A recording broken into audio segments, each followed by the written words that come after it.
Alright, Konami completely crushed it with this set release and I had to make a video on this. What we're going to be covering in today's video is the 25th anniversary celebratory sets called Quarter Century Chronicles, Side Pride, and Side Unity. Without further ado, let's get into it. So do you guys remember the video that I made on the 15th anniversary celebratory set? It's pretty much akin to this. That one was called Duelist Road, Side of Memory, and they had two versions, Side Yugi and Side Yami Yugi. Fast forward 10 years later for the 25th anniversary, we have a similar release called Quarter Century Chronicles Side Pride and then Quarter Century Chronicles Side Unity. Side Unity released first on February 23rd, 2024, and then Side Pride released a month later, March 23rd, 2024.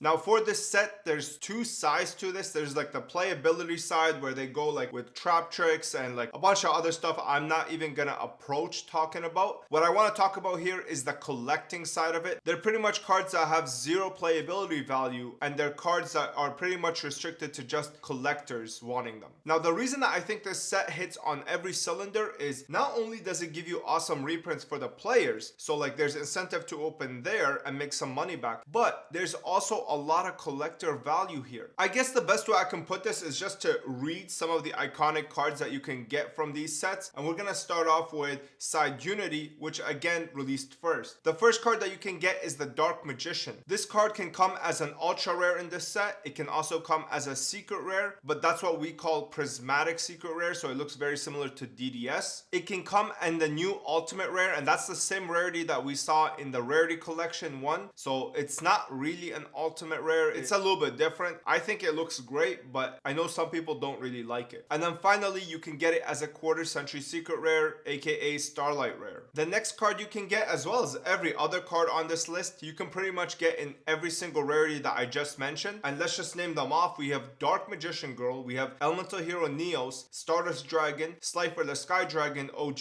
art. We have number 39 Utopia, Ancient Gear Golem. We have Yubel Terror Incarnate and Yubel the Ultimate Nightmare, which both come in quarter century secret rare, which pair up extremely well with the Phantom Nightmare release, because in Phantom Nightmare they gave us all the other versions of Yubel in quarter century. On the TCG side, they left out Spirit of Yubel, they left out Yubel, right? We only got, I think, Yubel Loving Defender as a quarter century, and everything else got shafted into super rare slots. Well, on the OCG side, in Phantom Nightmare, they got Yubel, they got Spirit of Yubel, as well as Yubel Loving Defender as quarter century secret rares, and then in this set we have the other two versions available as QCRs as well. Some other cards that are playable but I also think are extremely collectible are the Link Charmers. I just think that they look incredible, and in this set you're gonna get three of them. You get Hita, Win, as well as Dark. And then last but not least, what really puts this set as a masterpiece is you get three alternate arts of iconic cards that we saw in the past. The first one is alternate art Raigeki, which shows basically the origin of the lightning bolt. It's not actually a lightning bolt, it's a blast that comes out of Slifer's mouth, and again you can get it as a quarter century secret rare. Now for that artwork, I don't know if you would like it more than the original Raigeki. I like the original Raigeki more, but I still think that this one is fantastic. But what I do think is better than the original is the alternate art tuning that they just released. Look at this card. This card looks way better than the original art that we had. I think it looks fantastic personally. Now last but not least, the most expensive card in this set, the alternate art Dark Magician Girl. Now this card I want to deep dive into at the end of this video because there is some issues that I have with it, but this card is absolutely gorgeous. Like, it looks incredible. Arguably top two artworks. Like, I think it's better than like the CT artwork. I think it's better than Duelist Pack Yugi. I think it's honestly right up there with the Magician's Force artwork. That card is the most expensive card in this set. It's exclusive to this, and in my opinion is a home run release for the Dark Magician Girl. But that's Side Unity. Now I want to get to Side Pride, which is more of the Kaiba and Zane archetypes. And we're gonna start off with none other than the Blue Eyes White Dragon original SDK art. This one also comes in all four rarities. This is ultra rare, secret rare, and then ultimate rare, as well as quarter century secret rare. We have Red Eyes, we have Cyber Dragon, we have Cyber End Dragon, Power Bond,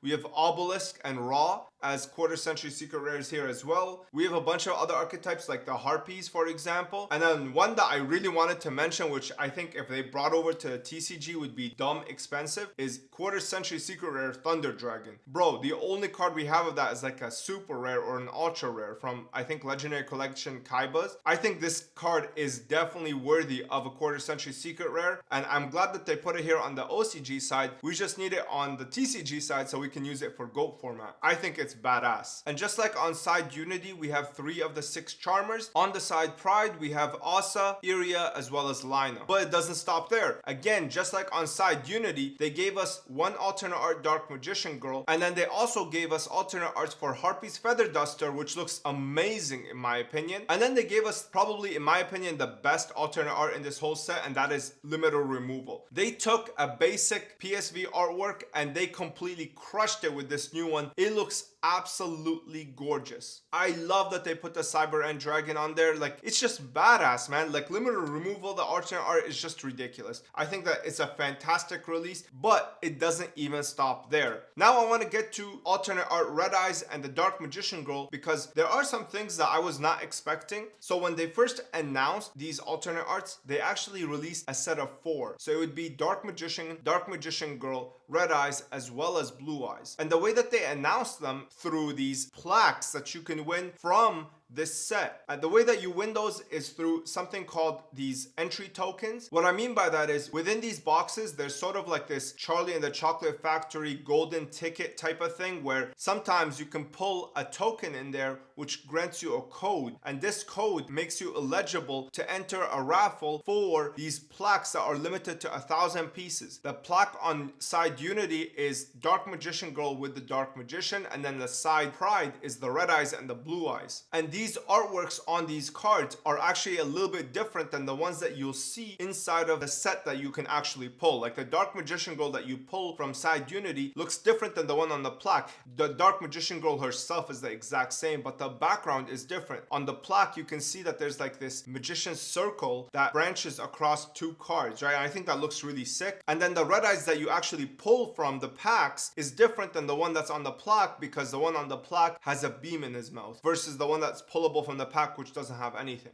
These plaques are limited to 1,000, and these tokens are through the roof expensive. Like, it's just ridiculous how expensive they've gotten, and they're about like $1,000 a token. Like, it's just crazy. And I don't even think you're guaranteed to win, like, just by having a token. I'm pretty sure you're not guaranteed. If you are, then okay, then I think that that's worth it, because those alternate arts being limited to 1,000 being handed out in a plaque like this, I understand an aftermarket like this. And again, this is organic interest, because Konami's not charging anything here, right? Like, they're not making you pay to get these tokens. The tokens are randomly inserted for free, and then you get to win these for free. Again, they make no money on this. It's completely organic interest, so I 100% support an aftermarket price of $1,000 per token. Now, the thing that surprised me about this set is the fact that they excluded Dark Magician and Blue Eyes White Dragon alternate arts from here. Like, you can't pull them from these 2 sets. I thought that they were supposed to be in there, right? Like, alongside the Dark Magician Girl and the Red Eyes. So I'm wondering, are they gonna ever release the Dark Magician like without the Magician's circle in the background? Are they ever gonna release a Blue Eyes without the beam in his mouth? I was 100% sure they were gonna be in this set, but for some reason they decided to exclude them. So definitely look out for the comment section. I'm gonna leave an update there once they do announce how you can get those 2 alternate arts, because I do think most people will be priced out of the plaques. I think the plaques are gonna go for a couple $1,000s at least, and I just don't think most people are in the tax bracket to purchase an item like that in the aftermarket. So for most of us, we're gonna have to rely on the versions that came from the packs, and for those, there's only the DMG as well as the Red Eyes, and both of them go for around like $500, which is still super expensive. It's just not, you know, a couple $1,000s. So yeah, that's pretty much why I think that this set is fantastic. Like, the original 15th anniversary introduced new cards, and for this release they introduced 6 brand new alternate arts, and all of them look incredible in my opinion. And not only that, the fact that they're all printed in the OCG makes every single card look the same. This is something that I really want to touch on, and I will probably reiterate this in the upcoming video that I make on Asian English releases. The thing is like the TCG makes cards in so many different factories that they all look so different. Even if they're released within like super close proximity time-wise. I just don't understand. Like, I'll give you the biggest example, okay? The level monsters from Soul the Duelist up to Flaming Eternity. Those cards, they don't look the same, right? Like, you have Mystic Swordsman level 2, and then you have Mystic Swordsman level 4, and then Mystic Swordsman level 6. Every single one of them looks completely different because of the different printing styles that they use. I'm okay if you just made everything like the Soul of the Duelist. Like, why do you have to make the Rise of Destiny one super stamped, make it super complex with the hollow foil pattern, but then you make the SOD one look like crap? Make everything look like crap at least, you know, at least with some continuity.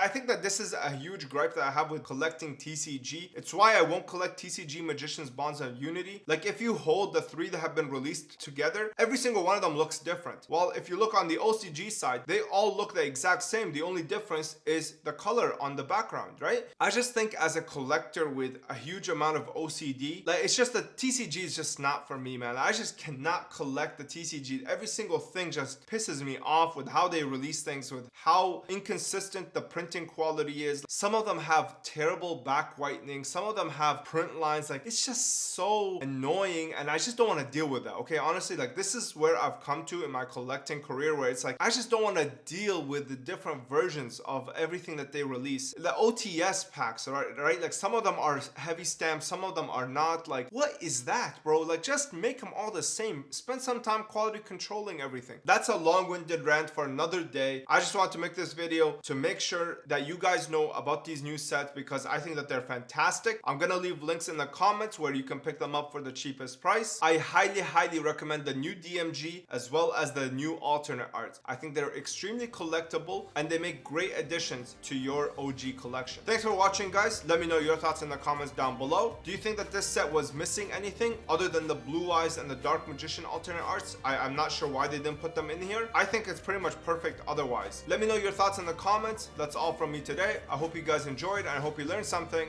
I'll see you in the next one. Peace.